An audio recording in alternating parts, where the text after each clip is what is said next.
Or number 3, you'll have a chance to win 2 tickets to Black Arts Fest in KE, or a family 4-pack of tickets to the Wisconsin State Fair, 2 tickets to Harbor Park Jazz.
Good morning. Good morning. What's happening, family? Welcome to, oh my God, where y'all been? Say something real this morning. Michelle Bryant here at WNOV 860 AM 106.5 FM.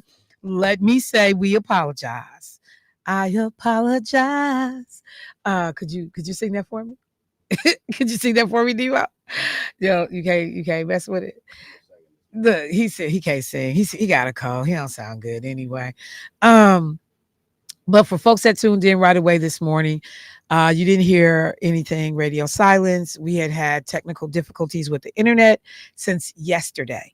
And so there was a lot of work being done behind the scenes with our internet provider to be able to get us back up and rolling. So thank God everything got taken care of this morning. But we know that people were concerned. I got a lot of text messages, inbox on Facebook, and we got calls here to the station. So again, yeah, people riding by, the brother in the truck riding by like, what's going on, man? So to all the family that checked in on us to see what was happening, we thank you. We appreciate you listening and supporting, and again taking the time to pick up the phone to figure out what was happening. You know what they thought though? What they thought? They thought Gerard Randall and them had right here with his boys after the way you lit them up yesterday in that 3:00 show. Y'all better be listening to that 3:00 show. That's the one where she get loose. I don't know what you're talking about. Yeah. I don't know what you're talking about. And you hung up on me too. You got him too. I didn't. Boy, bye. Just bye. Just hang up. Because you had a chance. He did. Yeah, he did. Somebody said, now I'm late because I didn't hear you. They late for work? Yeah, they late now.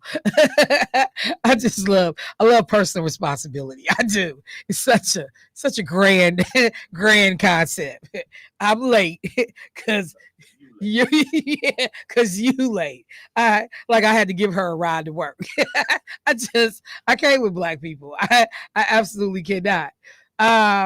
Couple of things. So I only got like 30 minutes to do a show this morning.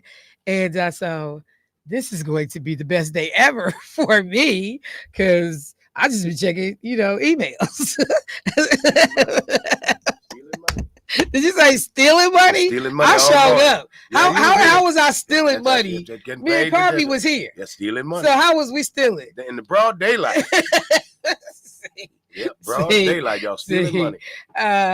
Y'all better get Spectrum to give y'all money back. That's what y'all better do. They owe. Since last night, they owe. You better holler at your people and tell them they need to get. Somebody said good morning. Now they ready. Look, UOCP time. I can't stand black people. One lady called, she said, I cannot start my day. So y'all gonna have to do something. I cannot start my day.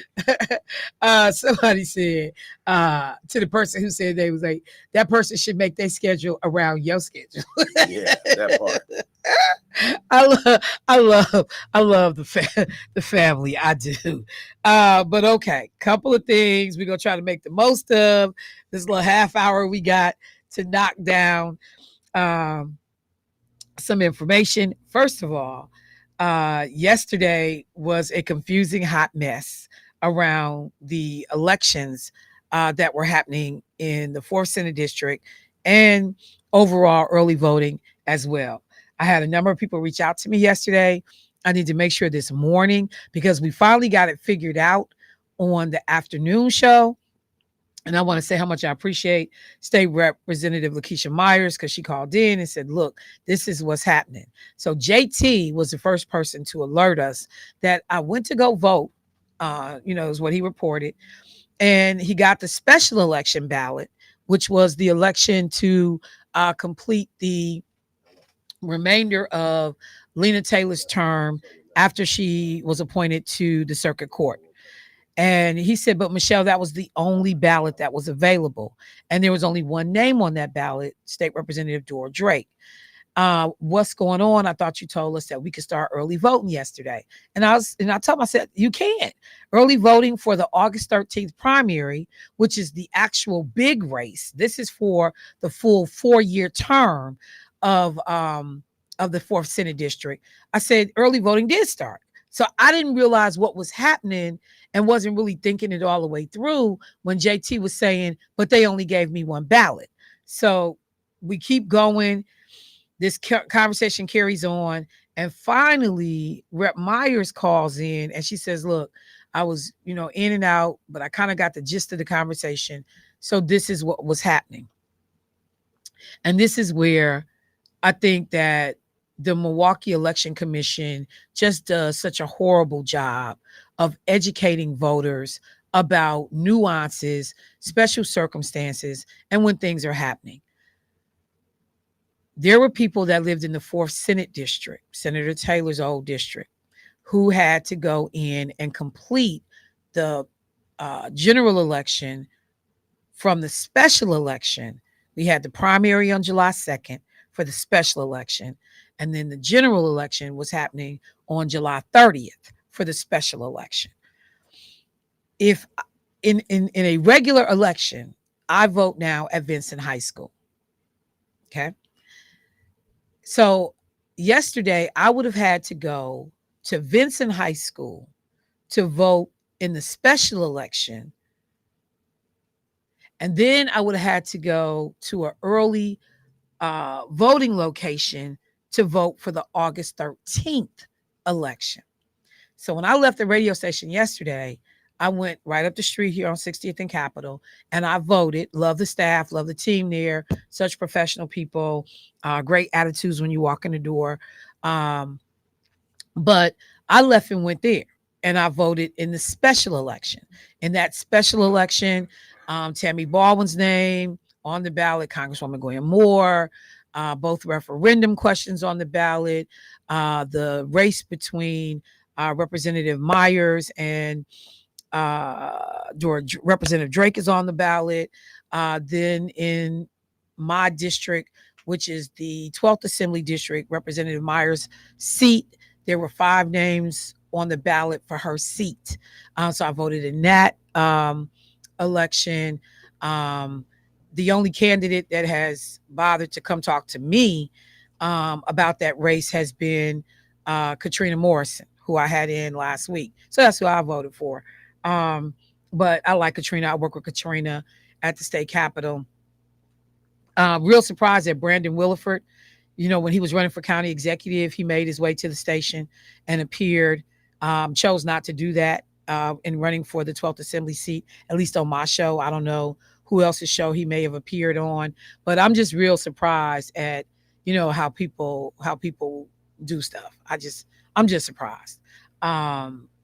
So that race was on there. So that was the confusing part about yesterday. And let me see if I can pull up the numbers, because it was abysmal in terms of turnout. Most people are like, why even go? Because there was in the 4th Senate District special election, there was only one, name on the ballot. So people were just like, I don't need to do all of that. So let me see election results, because I got people that were texting me at 5:55 p.m. They were number 5 at the polling location that they were at. It was ridiculous. That election should have been handled so differently in terms of, let me see, election results. Let me see if I got them. All right. So I don't see the numbers yet for last night. I would have thought I would have saw them by now. I don't see them. Okay. So I'll look for them, but yeah, it was ridiculous. Like I said, 5 people by 5:55 p.m., 6 o'clock. So that nightmare is over, but the Milwaukee Election Commission, y'all could do such a better job of trying to educate people. I mean, it's nothing to have a representative call into local radio. It's nothing, or just to send, email to media news outlets to say, hey, let people know in the 4th Senate District, you have to early vote. I mean, you have to vote in that special election at your regular polling location. And then if you want to early vote, you got to go to a early vote site. Like, it takes nothing to do that. They could have got an interview. The media would have showed up. Somebody would have put a mic in their face, and they could have told people how to handle the process. I'm sick of the election commission on a lot of different things, but communication is horrible. It's horrible. The Milwaukee election communication is horrible most of the time. And it just doesn't seem like it's any better right now. So many people were confused yesterday about what to do, including me. It didn't dawn on me 2 separate polling locations. Thank God Rep. Myers heard it and was like, nah, you got to do this. You're not educating people on what they need to know to participate in the process. And so there were people who walked away not even realizing that the August 13th election is happening. We got to do a better job. Local alders can use their platform, their email list, to let people know, hey, for all the people that's on my email list, who get my newsletter or whatever, however I communicate with people in my district, we have an election today in the district. You could do that. So I just got to say, I felt the frustration of people yesterday. It is sad that we just still have not learned how to do some of this stuff more effectively, more efficiently, and in a way that keeps people engaged and not frustrated and walking away. I hope we continue to learn from this. But as of today, we are now only dealing with the August 13th primary. And so again, if you are somebody that likes to early vote, you have until August 11th to early vote. There are locations in which you can go. I go right up here on 60th and Capitol at the old bank. I think the address is 6001 West Capitol Drive. Usually, and I'll look and see, but you can go downtown and vote at City Hall. Libraries end up being brought into play at some point for early voting. So we will look to make sure that you have all of that information. But for people that, are like, I want to, participate in the process, I want to make sure I get in, because in the let me see. In the July 2nd race, there were only, when it was all said and done, there were about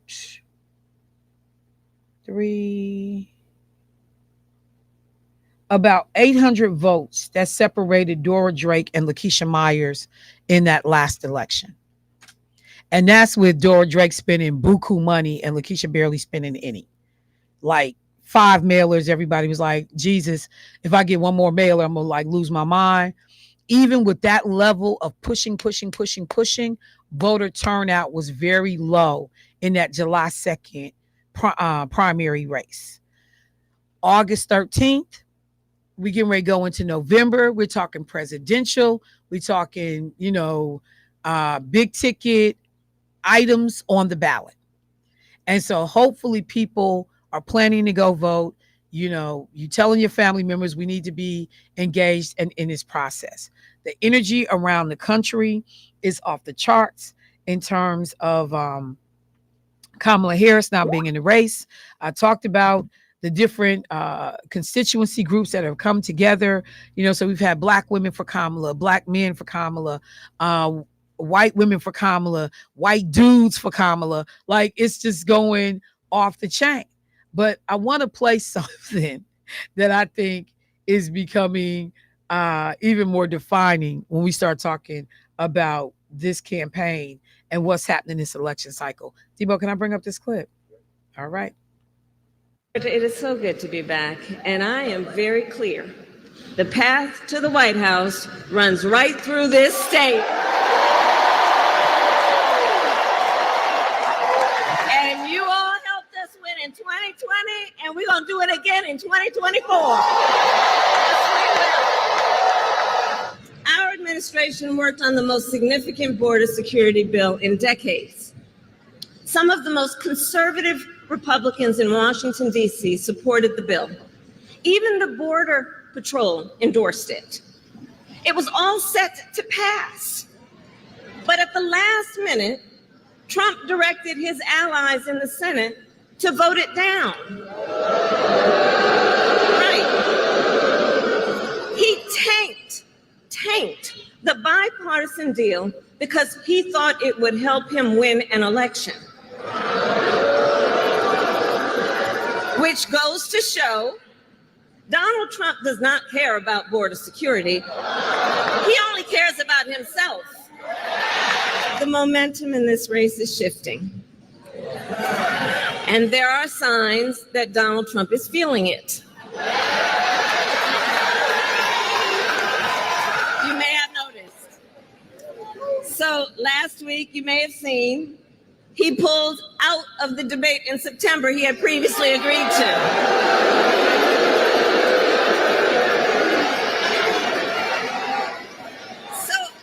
So here's the thing. Here's the funny thing about that. So he won't debate, but he and his running mate sure seem to have a lot to say about me. And by the way, don't you find some of their stuff to just be plain weird?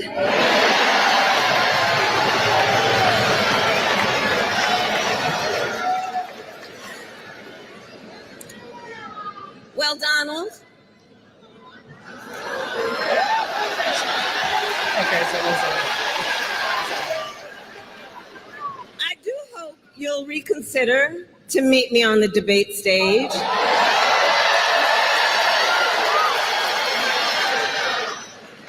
Because as the saying goes, if you got something to say, say it to my face.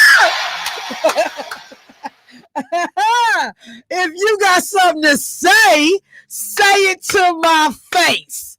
Oh my God. When she did that line down in Atlanta yesterday at the rally, soon as she said, and I mean, she like had been looking at the teleprompter, y'all. We talk about Vice President Kamala Harris, presumptive nominee for the Democratic Party for president.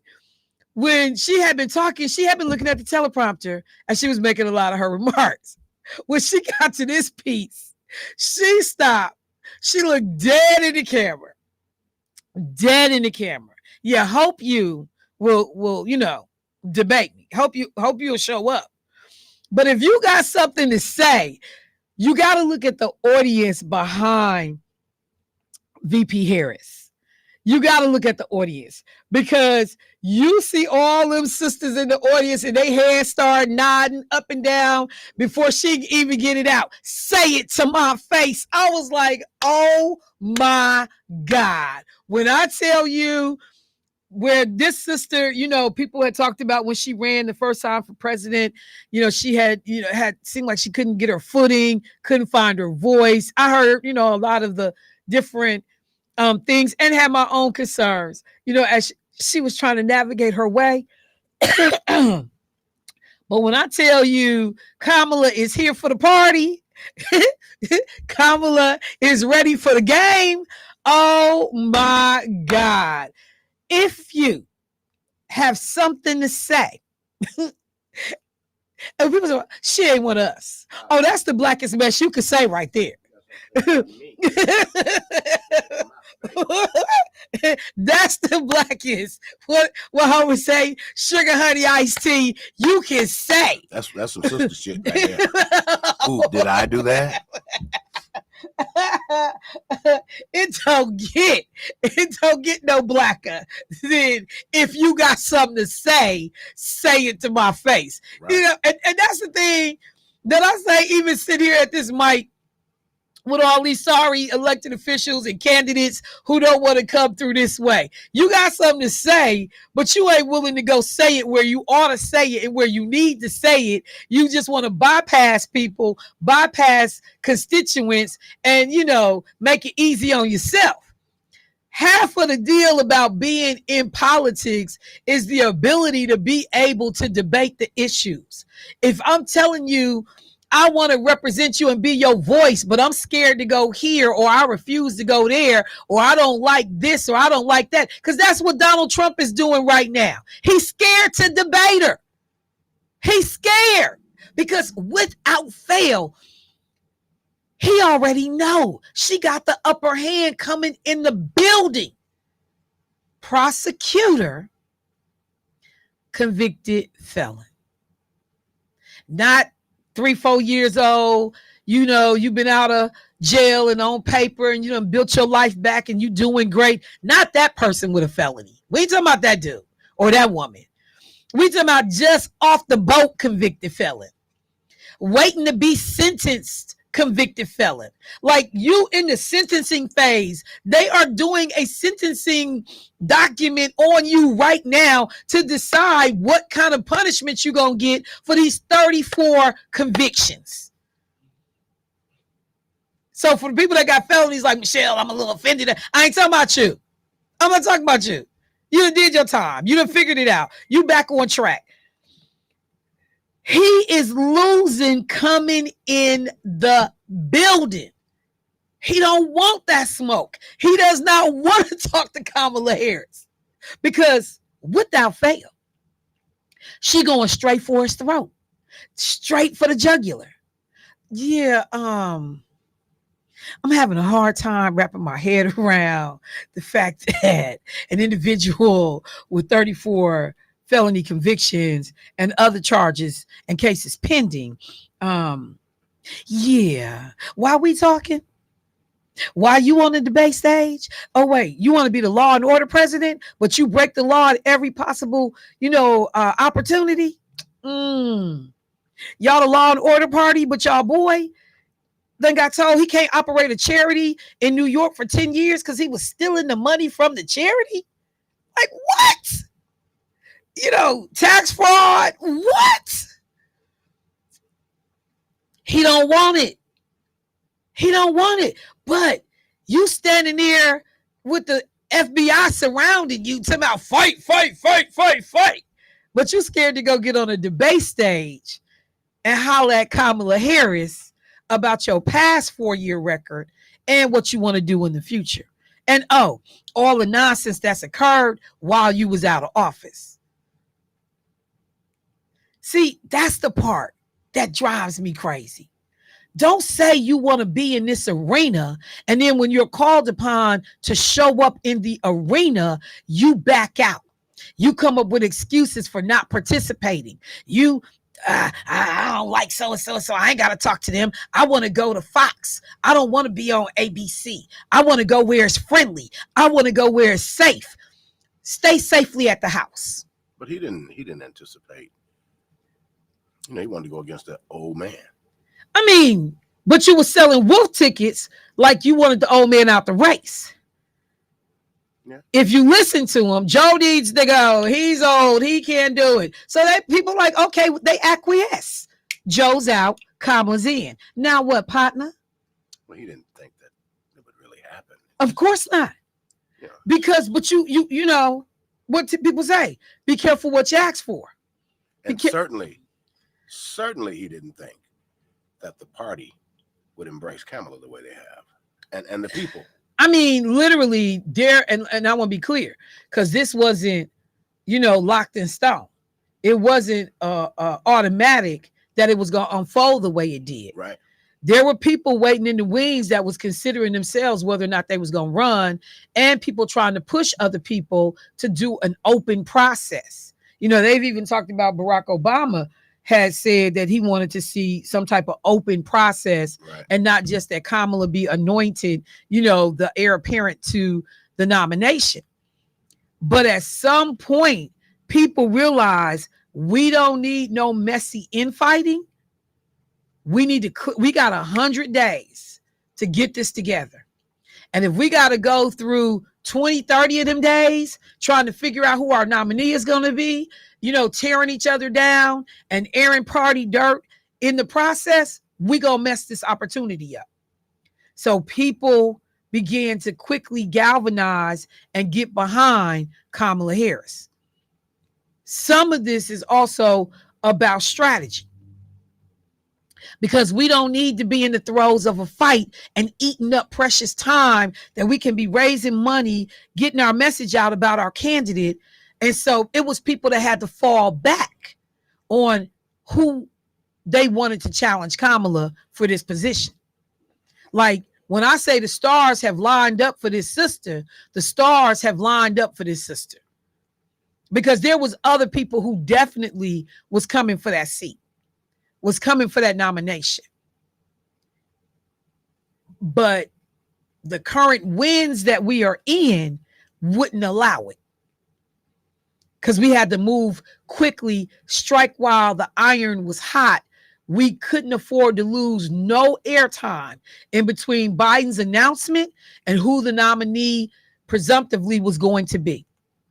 And that strategy pays off because you see over $200 million in fundraising, and you see 160,000 new volunteers signed up to help out on the campaign. But I cannot stand people who say, I want to be in these leadership roles. And when it's time to be a leader, and when it's time to show up, even when it's uncomfortable, they run like cowards and don't show up. But in their mind, they convincing themselves, I ain't do it because I ain't want to do it. No, you didn't do it because you was a coward. No, you didn't come holler at, this person or that person because you a coward. But you want to run for office and you want to lead and you want to be, the person making decisions in the room, but you scared to come in certain rooms. You a coward. Period. That's what Donald Trump is. I want to go where I feel safe, and I'm going to have friends who are going to give me softball questions over at Fox News and who are going to be mean to Kamala and, not cut her any slack. So I feel safer doing my interview at Fox. But then you had the audacity to tell people, if we go into a World War III situation around the world, is Kamala the one you want to lead us? You won't go to a television station, but you want us to believe that you're the tough guy that's going to lead us in time of crisis and a war. See, that's that thing that people don't understand. People looking at you, and some of us going to talk about you. Let me go to the phone line. Hey, caller, what's happening?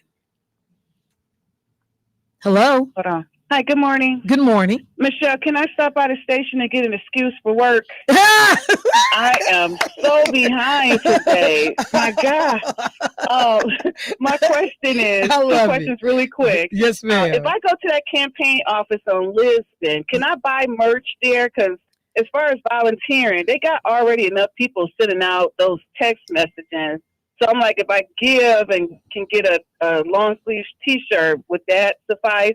And then, did you hear about the National Black Journalist denying President Harris the opportunity to speak virtually and in person, but yet they got Donald Trump talking? Yeah, it's a big deal. I was literally sitting here reading some of it. Who's paying these people? You know? Yeah, I was reading some of it this morning while we were waiting for the station to come back online. So, yep, I'll talk about that. And thank you for the call. So I don't know what they have for sale yet. I need to go over to that office today because I haven't been in there yet and now with the office kind of switching over from a Biden-Harris situation to just a Harris, I don't even know if they got the merch ready to roll out, and what they got. Merchandise is what the word merch is short for everybody that may not know. But I'm gonna tell you this: there are going to be other groups. When I say no, there are not enough volunteers. Even if they, when you hear a number like 160,000, you're like, oh yes, that's a lot of people. No, it's not. No, it's not. Because the NAACP as an organization has a goal of bringing in 300,000 people to help turn out the vote. That's one organization. You're talking millions and millions of voters that have to be reached around this country. You won't just be calling or, texting, but they'll really have you calling people in just Wisconsin. We help out in other states. Texas is a huge state. California is a huge state. So you can be a part of teams that say, hey, we'll call into California. They got a prepared script for you. You don't have to do anything but read the script. And sometimes they'll say, just be responsible for making 20 calls today. That's all we need from you. And if 100 of us do 20 calls, we on task. We knocking them numbers down. I know I'm going to be talking about some work that's being done by the NAACP nationally to ask people to just talk to the people in your community. You don't have to go all out the way. You're going to talk to similar voters, to be able to ask people, will you go vote? That's it. Will you show up? Will you agree to call 10 other people and ask them to vote? So that's number one. That you can never have enough volunteers, not on a federal, national level, like running for president. Let me take a break. Michelle Bryant, WNOV, 860 AM, 106.5 FM. I'm gonna go write your excuse, and I'll be right back.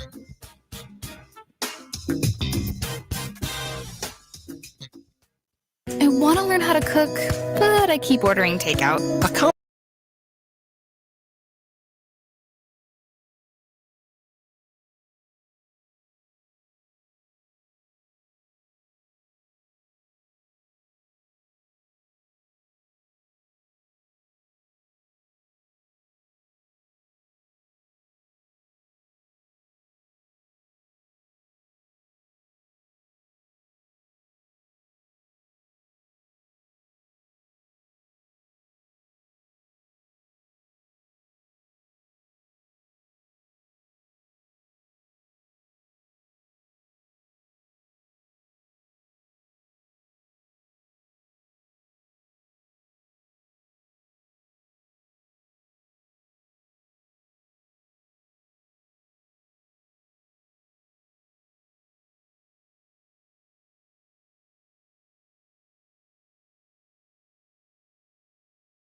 Oh my God, Keith Pierce is ridiculous. Don't worry about it. I'll be through there, y'all. Hell is all your personal nonsense all loud. Okay, I only got a couple of minutes, so I'm gonna have to talk about this tomorrow. But the last caller, the sister said, Michelle, what's going on with the Black Journalists Association? There is a dust up. Resignations have happened. The co-chair of the annual National Association of Black Journalists convention has stepped down over the group's decision to have Donald Trump at its convention and career fair. He is going to speak at the National Association of Black Journalists convention today in Chicago. Kamala Harris was invited. There was some, scheduling issues, but they ultimately, ended up basically like not figuring out a way to work with Kamala, at least the way it's kind of being reported out right now. I got to get more details, but yeah, the co-chair, Karen Atiyah, wrote on a social media post her decision to resign from the position. While my decision was influenced by a variety of factors, I was not involved or consulted with in any way with the decision to platform Trump in such a format. That's what she put out there. And so when I tell you the NABJ got some drama on their hands, they got some drama on their hands. And, you know, the NABJ rejected a request from Kamala Harris's team to have a fireside chat virtually at the convention because of conflicts. She was like, look, I can come in and stream in virtually and be able to still talk to your members. And yeah, that didn't work for them. Yeah, I know they're accommodating her now because it done turned into a scandal. What you got the Black Journalists Association that can't figure out how to accommodate the Black, woman history making situation. But see, this remind me of that Tavis and Barack and Cornel West dust up. You can't come to our event, and stuff gets said and it jump off, and call Tavis and ask him how that had turned out for him. It took a long time to rebound from the public perception that y'all was dissing Barack Obama. Does NABJ really want public perception? What a perception they was dissing. I mean, they would okay. I'm just saying, Tavis may have his own little twist of events, but we all know what we thought we saw, or we all know what we saw, and what we heard, True. Cornel West still stuck on stupid. So NABJ, like, I don't even know how that became a thing. How did you let that happen? It's raggedy, but is we'll there talk a about difference it. between that and when you had Republicans who refused to come to the NAACP to speak? Now he's going to show up. I mean, but the for me, the issue is not about having Trump, Okay. even though I wouldn't have had him, but they're journalists. You have to be fair. It is them not accommodating Kamala. That's the issue. Okay. I don't think anybody, I know there are some people who wouldn't like to see Trump there for all of the stuff that he does horrifically to the Black community. But I think it's more about that you weren't willing to accommodate this sister. All right, y'all, I gotta get out the way. Keith. And I'm sorry for taking that call. No, you're not. Spare me. Don't worry about it, dog. I'll be through there. I mean, yeah. Ain't no problem. He always trying to act right because Pastor Shaw's in the building. That's all. He said he tried to act right. You in pocket? I'm on my way. Any other time, he act like a heathen. But Pastor Shaw's in the building. So now he's, I'm sorry, Michelle. I just want to tell you how much you mean to me. We ain't going that far. Oh, you love Don't me. like you that much. Boy, please. All right, family, I gotta go. Debo with your cooties. Appreciate you. Is he dying back there? Carby, love you, bro. He's a trooper. That's gonna be okay. That's that smoker sound. That's smoking. We had somebody on here one time said, "Don't die on the show." Really? All right, y'all. Midweek flow this afternoon, 3 to 5. I'll pick up my conversation. Peace. WNOV 860 and W293CX 106.5 Milwaukee. The views and opinions expressed on this show do not reflect that of the staff and management.